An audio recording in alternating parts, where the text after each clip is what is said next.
உலகெங்கும் உள்ள குமுதம் இணையதள நேயர்களுக்கு வணக்கம்.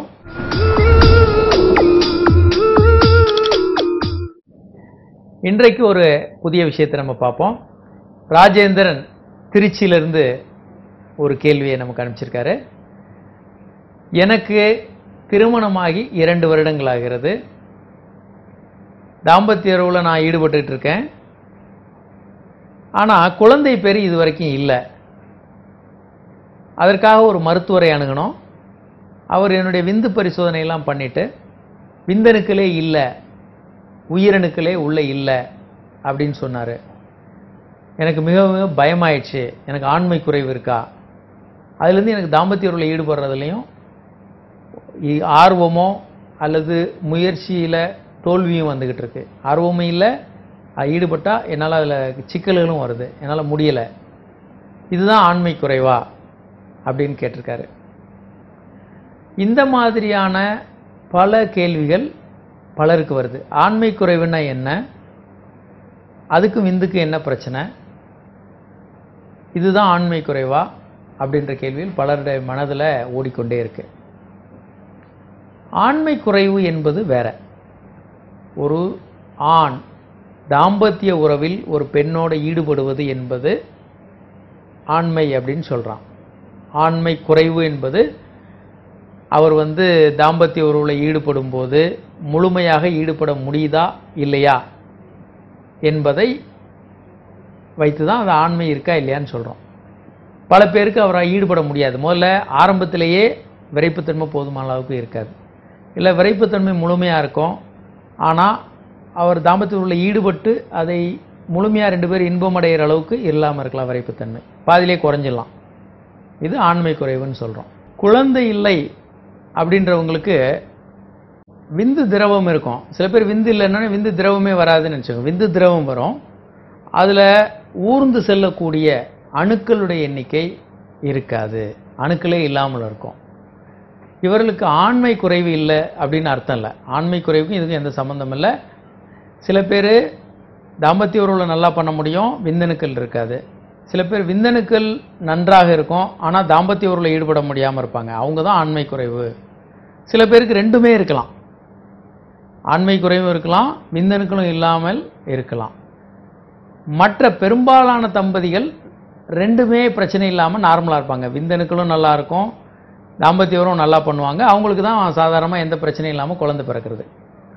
இப்போ இந்த ஆண்மை குறைவு அப்படின்னு எப்படி சொல்கிறோம் அப்படின்னா, அதை 3 டிகிரியாக நம்ம பிரிக்கிறோம். அதற்கு ஒரு உதாரணமாக சொல்லணும் அப்படின்னா, ஆணுறுப்பினுடைய கடினத்தன்மை டோஃபு அப்படின்ற இந்த மெட்டீரியல் எளிதாக ஸ்பாஞ்ச் மாதிரி இருக்கும்.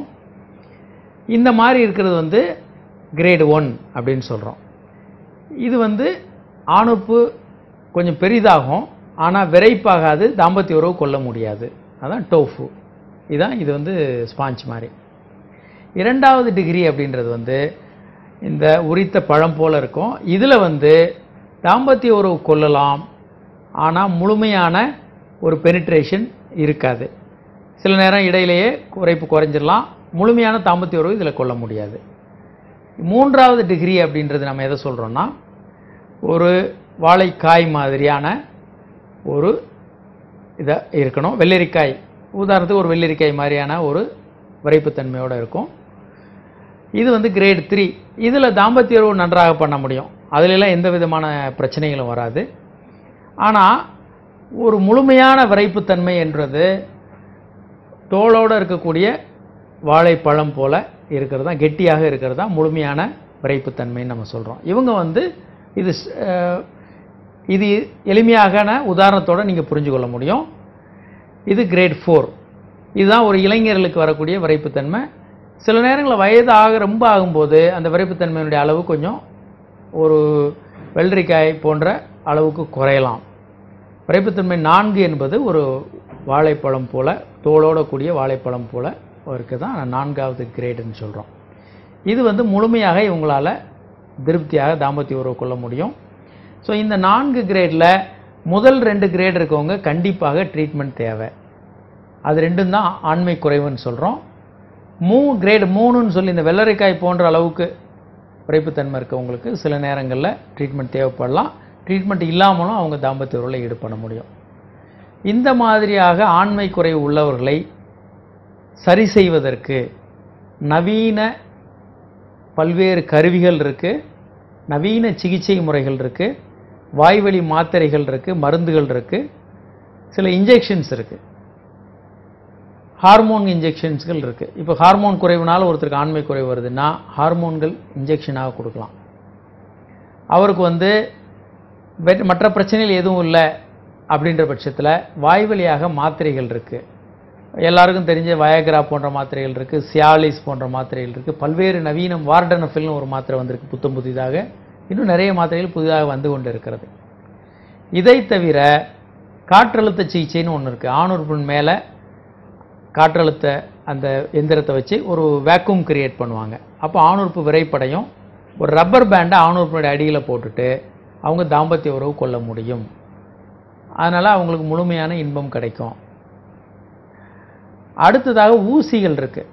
அது ரொம்ப வருடமாக 1982 இந்த ஊசிகள் பழக்கத்தில் இருக்குது. அது ரொம்ப எஃபெக்டிவான ஒரு ட்ரீட்மெண்ட். அப்போது இப்போ மருந்து மாத்திரைகள் வந்த பிறகு அந்த ஊசிகள் அந்த அளவுக்கு பயன்பாடு இல்லை.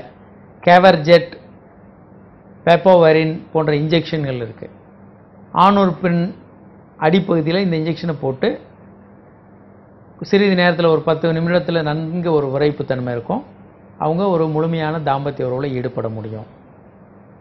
இது எதுவுமே பலனளிக்கலை அப்படின்னா இவங்களுக்கு ஒரு அறுவை சிகிச்சையின் மூலமாக ஒரு சைலாஸ்டிக் டியூபை ஆணுறுப்பினுடைய உள்ளே வைத்து ஆப்ரேட் பண்ணலாம். வெளியே இது எதுவுமே தெரியாது. இவங்க ஒரு இன்பமயமான ஒரு அற்புதமான தாம்பத்திய உறவில் ஈடுபட முடியும். வாழ்நாள் முழுவதும் ஈடுபட முடியும். இதில் ஒரு அட்வான்டேஜ் என்னென்னா, இது இவங்க எத்தனை முறை வேணாலும் தாம்பத்திய உறவில் ஈடுபடலாம். ஏன்னா விரைப்புத்தன்மை வேணுங்கும் போதெல்லாம் வரும். உள்ளே இருக்கிற கருவியும் வெளியே தெரியாது. விரைப்புத்தன்மையும் மிக நன்றாக இருக்கும். இப்படி பல்வேறு முறைகள் இன்றைக்கி இருக்குது.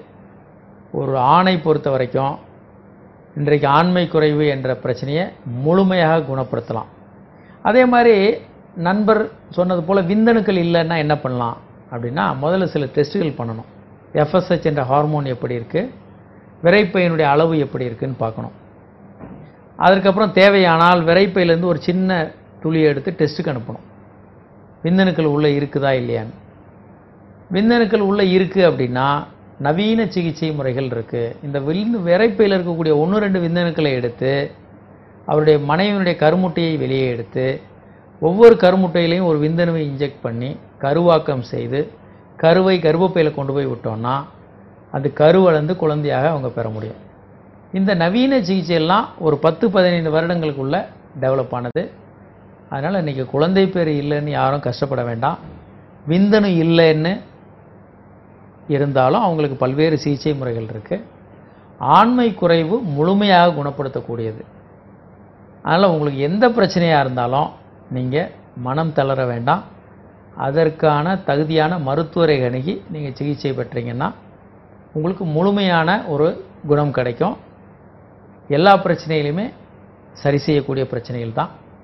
அதனால் ஒரு மன உறுதியோட ஒரு வெற்றி மனப்பான்மையோட நீங்கள் வாழ்க்கையை எதிர்கொள்ளுங்கள். பிரச்சனைகள் எல்லாருக்கும் ஒரு 2% ஆண்களுக்கு விந்தணுக்கள் இல்லாமல் இருக்கும்.